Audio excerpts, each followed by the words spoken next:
Sarah, I'd just like to begin by asking you just to talk a little bit about the global refugee crisis as you see it today.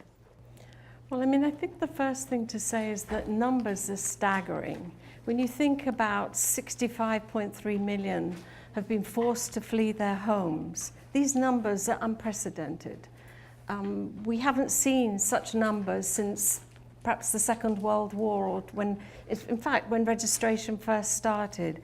So we're coping in the humanitarian system with great numbers. And if you think about it, this may actually help understand the dimensions of the problem.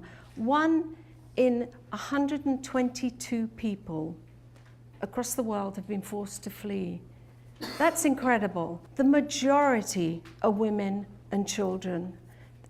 I mean, in some settings, it's 80%, some in 75%, in part because so many men are killed in conflict. But I mean, the numbers for us in this day are really difficult. But I think it's also important to point out a couple of things that a lot of people don't realize. We're dealing with a very different humanitarian crisis today. Over 60% of people that are forced to flee end up in urban areas, in non-camp settings. Yet the humanitarian system was actually designed to provide and deliver services to people in camps. So there's a bit of a disconnect there.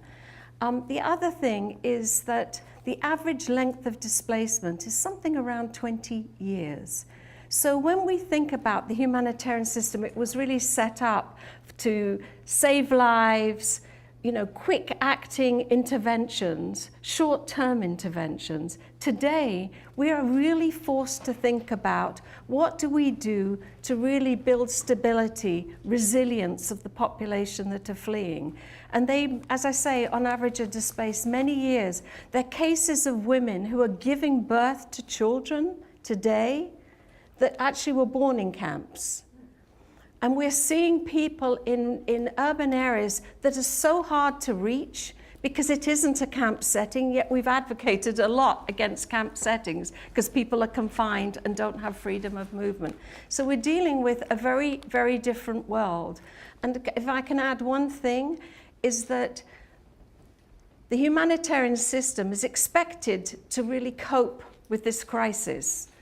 At the same time, it's very isolated from the development community. And so if you start to think about more long-term strategies that build resilience of people, find them jobs, start to put kids back into school, we're really dealing with the development side of things. And so one of the key things that we're struggling with is really how to bring these two sectors together so that we work together and really find more efficient solutions to this crisis.